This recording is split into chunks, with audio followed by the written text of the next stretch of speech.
Shalom, shalom, mes bien-aimés dans le Seigneur. Je vous salue tous au nom suprême et précieux de Jésus-Christ de Nazareth.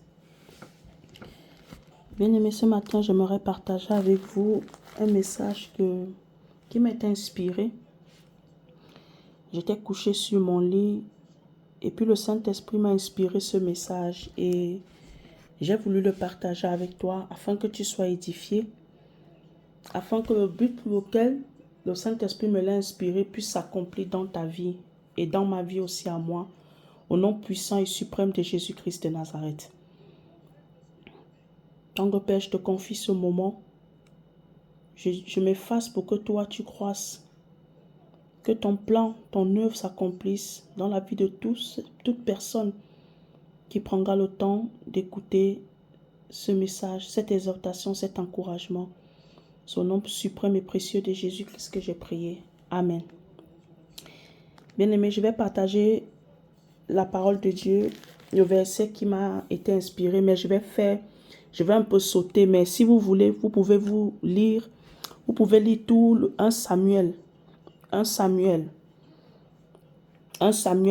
Vous pouvez lire jusqu'au verset 28. Mais moi, je vais sauter les parties pour gagner du temps. Je crois que nous tous, nous connaissons l'histoire d'Anne, la maman de Samuel. Nous connaissons tous l'histoire de la maman de Samuel, Anne. Anne était mariée avec un homme prénommé Elkana. Elle était stérile. Elle avait une coépouse, Pénina. On dit que Pénina la mortifiait tout le temps. Pénina se moquait d'elle. Pénina, c'est comme Goliath face au peuple d'Israël. Il se moquait du Dieu des Israélites. Il faisait peur au peuple des Israélites. Et personne ne se trouvait, face au peuple d'Israël, personne ne se trouvait digne avoir la force de terrasser Goliath.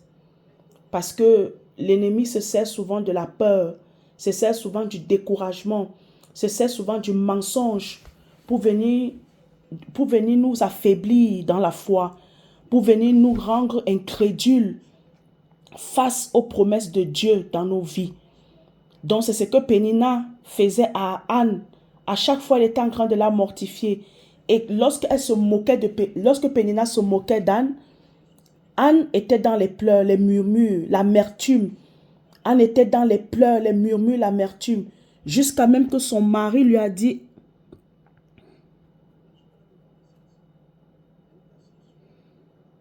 le jour où Elkana offrait son sacrifice, il donnait des portions à Pénina, sa femme, et à tous les fils et à toutes les filles qu'il avait d'elle. Mais il donnait à Anne une portion double, car il aimait Anne, que l'Éternel avait rendue stérile. Sa rivale lui prodiguait des mortifications pour la porter à s'irriter de ce que l'Éternel l'avait rendue stérile.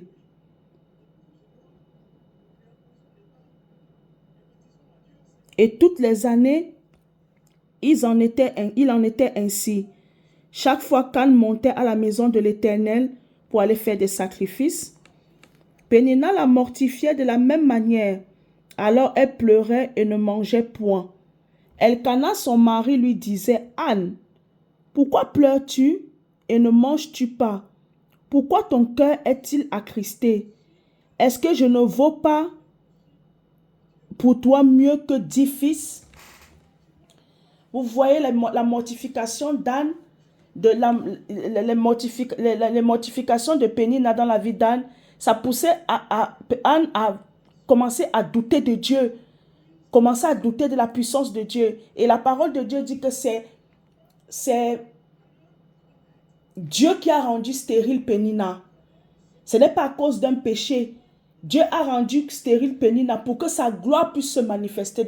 Dieu a rendu, Anne stérile pour que sa gloire puisse se manifester. C'est comme l'histoire du lépreux, celui qui était né aveugle. Les gens ont posé la question au Seigneur Jésus-Christ, qui a péché, lui ou ses parents, pour qu'il soit comme ça. Jésus a dit que non, ni ses parents non lui ont péché. Il est aveugle parce qu'il faut que la gloire de Dieu soit manifeste dans sa vie, afin que la gloire de Dieu soit vue de tous. Il y a des situations comme ça peut t'arriver. Ce n'est pas parce que tu as fait quoi que ce soit, c'est parce que Dieu permet cela. Parce qu'il veut changer ton histoire. Parce qu'il veut changer ta vie. Parce qu'il veut écrire une nouvelle histoire avec toi. Parce qu'il veut peut-être que tu entres dans une intimité profonde avec lui. Parce que peut-être il veut que tu l'aimes plus, que tu cherches plus sa face. Le titre de mon exhortation, c'est la précision dans la prière. Bien-aimés, nous voyons, quand Anne priait au début, Anne priait avec l'amertume. Anne n'était pas dans la volonté de Dieu. La volonté de Dieu, c'était de donner à Anne un enfant. Dieu voulait donner à Anne un enfant.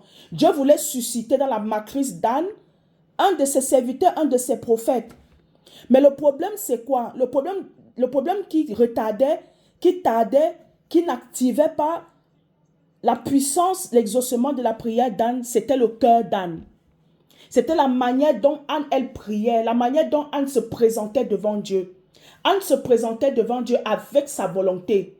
Anne priait en fonction des mortifications que Pénina lui faisait. Anne priait avec amertume. Anne priait avec peut-être les comparaisons.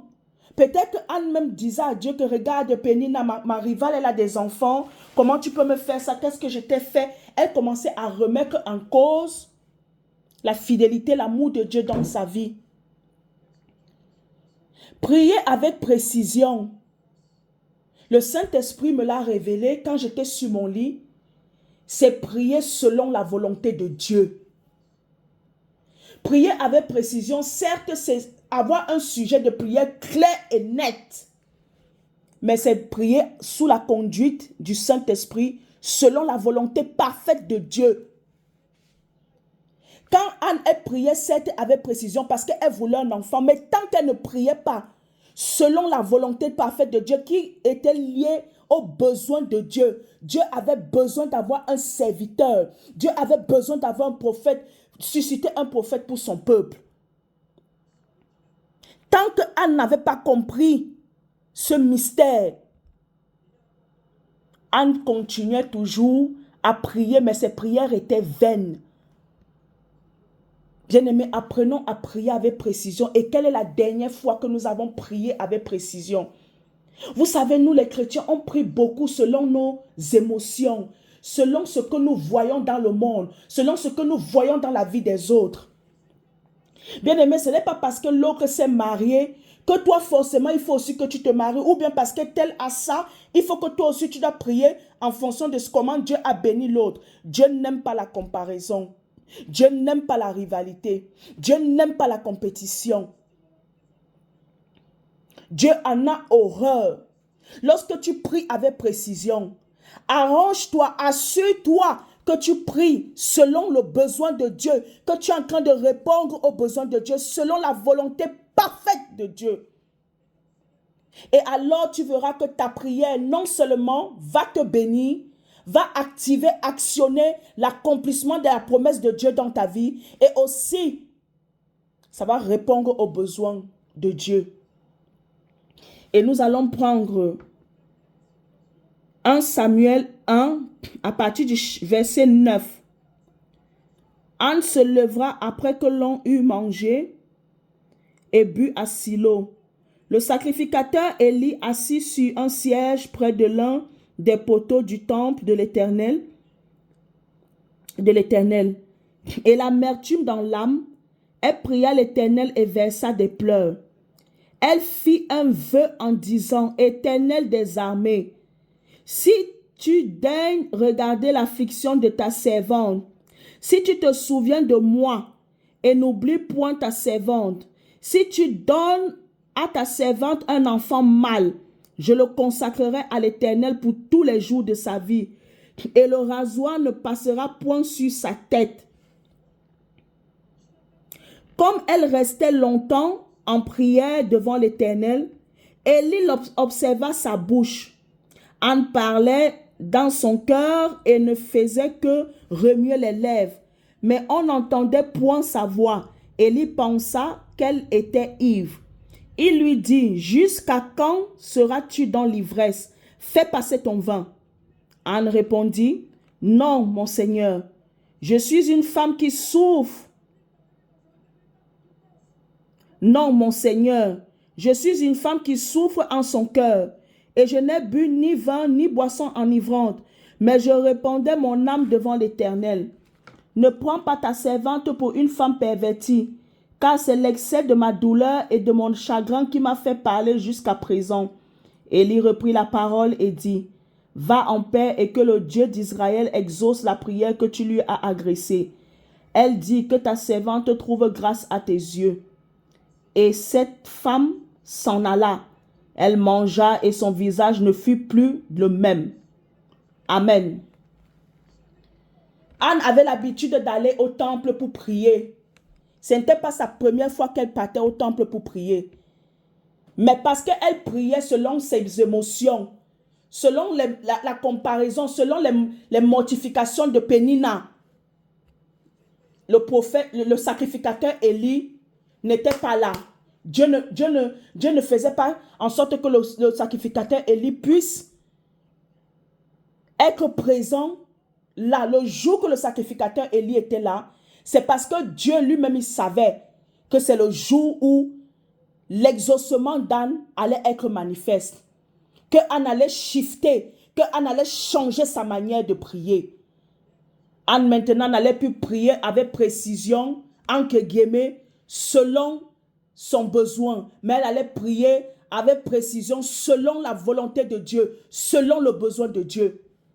Et il a fallu que ceci soit déclenché. Il a fallu que Anne déclenche cela. Il a fallu que Anne déclenche cela. Il a fallu que Anne soit inspirée par le Saint-Esprit. Et c'est alors que Dieu a fait venir son serviteur pour que son serviteur puisse déclarer une parole de bénédiction sur la vie d'Anne. On dit que lorsque le sacrificateur Élie a proclamé une parole, a déclaré une parole de bénédiction sur la vie d'Anne pour que cette parole soit attachée à l'exaucement d'Anne. Et c'est alors qu'on dit que le visage d'Anne a changé. Anne n'était plus la femme mortifiée. Anne n'était plus la femme remplie d'amertume. Anne n'était plus la femme qui pleurait. Anne était maintenant joyeuse parce qu'elle avait la conviction que sa prière est montée à celui qui exauce les prières, au réparateur des brèches. Elle a alors compris là que sa prière a touché le cœur de Dieu. Parce que si le serviteur de Dieu lui a donné cette bénédiction, c'est parce que Dieu a entendu sa prière. Dieu n'a pas seulement entendu sa prière, il a écouté sa prière et il s'est levé pour sa servante. Parce que sa servante lui a fait un vœu selon sa volonté, sous l'inspiration du Saint-Esprit. Bien-aimés, sachons prier avec précision. Et cette précision suscite de prier selon la volonté parfaite de Dieu. Voilà pourquoi à chaque prière, nous devons avoir cette humilité-là d'inviter, de nous associer, d'associer le Saint-Esprit à nos prières. Et avoir cette humilité de reconnaître que nous ne savons pas prier. Et nous avons toujours besoin du Saint-Esprit. C'est pour cela que le Saint-Esprit va toujours se rendre disponible à nos côtés, par des soupirs inexprimables, par des prières que nous-mêmes nous n'allons pas comprendre. Nous devons nous laisser emporter, nous devons nous laisser malléables entre les mains de Dieu durant ces temps de prière.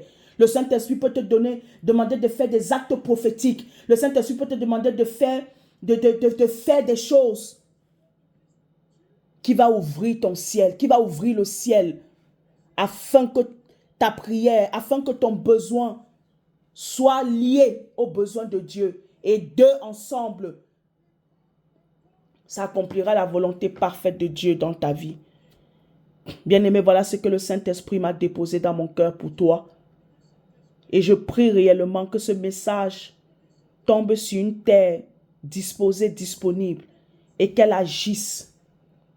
La parole de Dieu dit que la parole de Dieu ne retourne jamais à lui sans avoir accompli le but pour lequel elle a été envoyée. Et je crois véritablement que cette parole, c'est pour quelqu'un. Premièrement, d'abord pour moi-même. Et aussi pour quelqu'un parmi vous. Alors je prie que tu vives les ossements de Dieu. Je prie que tu vives le miracle de ta prière avec précision selon la volonté parfaite de Dieu. Que Dieu te bénisse abondamment.